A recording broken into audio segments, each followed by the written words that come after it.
Oliver, can you turn off the lights downstairs? I remember being a kid and hearing these words. I dreaded them. It was my job in the family to turn the lights off downstairs, to be the one that welcomed darkness into a familiar space, to have it chase me up the stairs. Darkness cannot chase, but that's what it felt like. I remember being relieved when I arrived at my room. I felt like I had won a race, one that you needed to win. I felt safe in my room, the constant reassurance of the lights telling my eyes that there is no danger nearby. The lack of shadows to hide in. The doors and walls keeping me safe. But I really shouldn't have felt safe at all. You wonder why you only see these monsters in the dark, why you only become aware of them in the dark. I have learned that in the same way we hide in the shadows.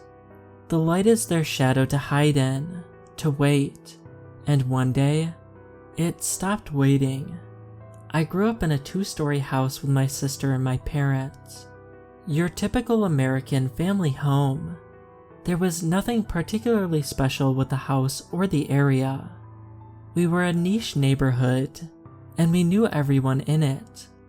Everyone was so friendly, you felt safe enough to not lock your doors at night. Then, things changed, subtly at first. In hindsight, these were warnings that I now try to tell you. It started with small noises, a constant scratching of my bedroom window. I had told myself that it was just a nearby tree. The continuous, almost rhythmic creaks of the attic floor above. A random rattle of the closet doors.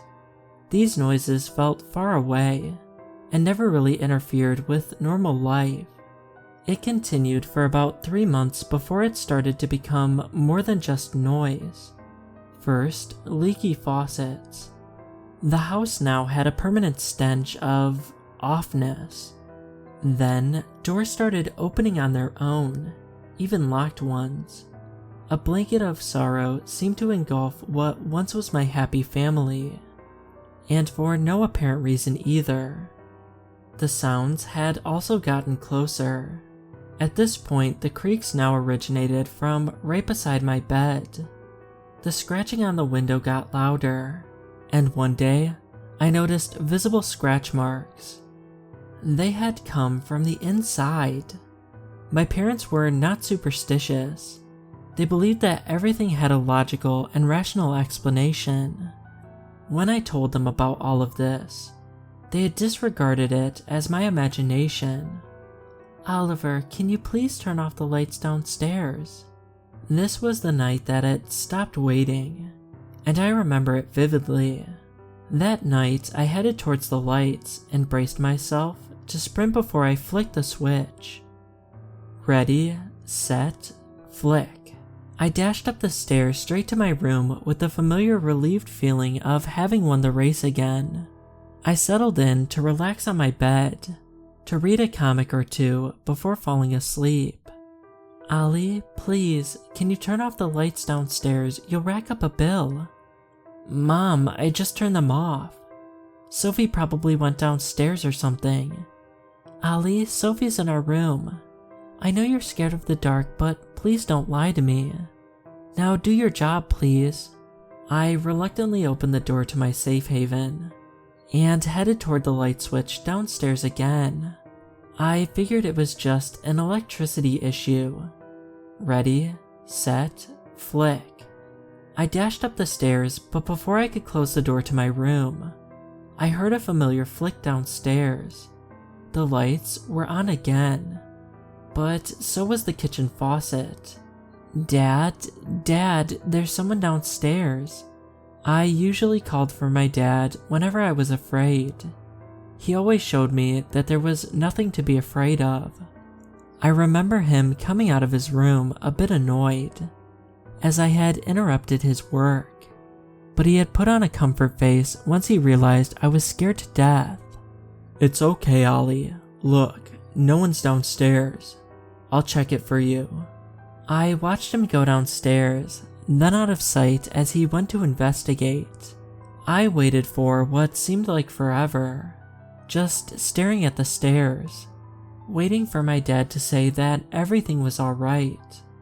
Then the faucet turned off, and he had arrived at the light switch placed so conveniently near the base of the stairs. "Nothing here, Ollie. Someone just forgot to turn off the kitchen tap." He turned off the lights and walked upstairs to comfort me. Relief was overwhelming. Click. The buzz of light seemed to have gotten louder, as if to mock how futile our attempts were at turning them off. "Wait here, Ollie, I just need to check the electrical board." I watched my dad go down the steps again, each foot making that familiar thump on the stairs. Then, my dad stopped midway. His head turned to look at me, and he was looking at me funny. I remember his face vividly. It was a mixture of shock and intense sorrow. His body was still facing the base of the stairs. His neck was facing the wrong way. And just like that, he was dead.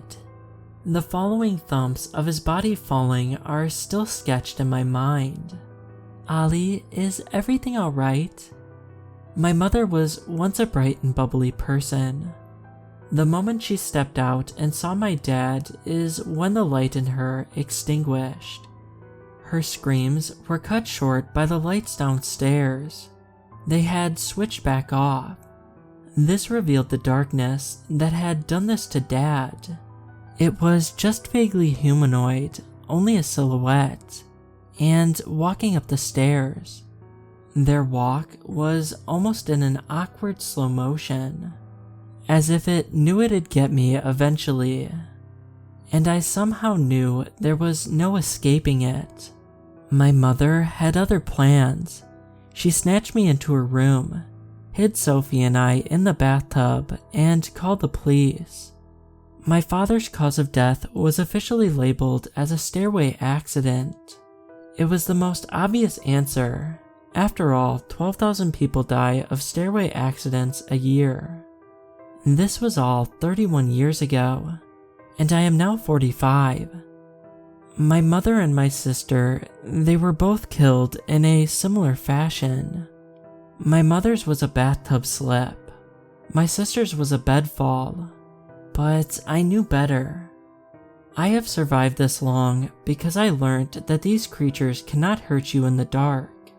Similar to how you cannot see them in the light, they cannot see you in the dark. Which is why I have lived the past 25 years in darkness, living with the sight of these creatures in exchange for their sight of me. As long as you are dead silent, you will live to see another day. I write this because I am tired of living in the dark. I write this to warn you of my story, to look out for the signs that you and your family have been marked, the signs that they have gotten tired of waiting. I will turn on my lights now.